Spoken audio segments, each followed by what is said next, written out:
দিদিমণি, আমার 3 লাখ টাকার খুব প্রয়োজন। বাবা, 3 লাখ টাকা? কি যুগ পড়লো রে বাবা, এখন তোমরা রাস্তা ছেড়ে বাড়ির দুয়ারে এসে আবদার করছো? এই জান এখান থেকে, 1 পয়সাও হবে না। না না দিদি, ভুল বুঝবেন না, আমি ভিখারি নই, আমি দিনমজুর। আর আমি সেই দূর গ্রাম থেকে আসছি, আমি খুব বিপদে পড়েছি, আমার 3 লাখ টাকার খুব প্রয়োজন।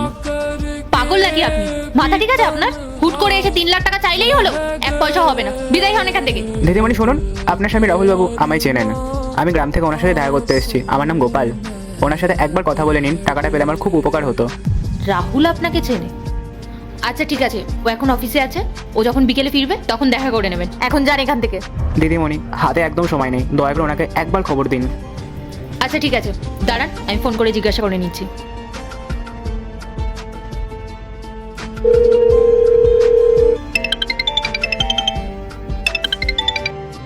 হ্যালো, হ্যালো রাহুল, বলছি বাড়িতে গ্রাম থেকে না একটা ছেলে এসেছে, গোপাল বলছে নাম ওর। আর বলছে তুমি নাকি ওকে চেনো, আর তোমার থেকে 3 লাখ টাকা চাইছে। কি বললে? গোপাল এসেছে?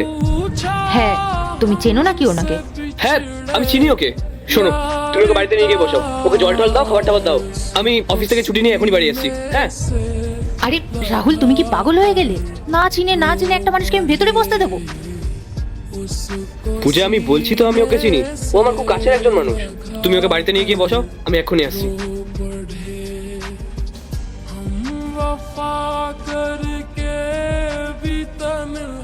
আশ্চর্য তো, কি যে হচ্ছে এই সব। আচ্ছা ঠিক আছে, ভেতরে আসুন।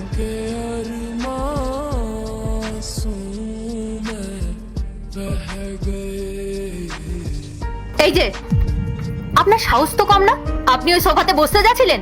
আপনি জানেন ওটা কত দাম? আপনার কোনো যোগ্যতা নেই এই সোফাতে বসার। খবরদার বলছি, চুপচাপ এখানে দাঁড়িয়ে থাকবেন। দিদিমণি, অনেক দূর থেকে এসেছি, খুব জল পিপাসা পেয়েছে, একটু জল দেবে?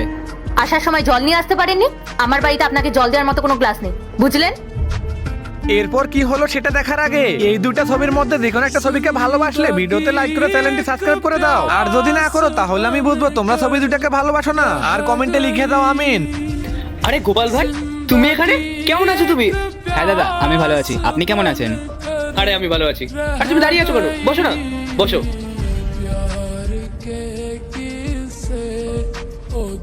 আমি তো ভাবতেই পারিনি যে তোমার সঙ্গে আবার দেখা হয়ে যাবে। তা বলো, কোনো সমস্যা হয়েছে? দাদা, আসলে আপনার সাথে একটা বিশেষ দরকার ছিল।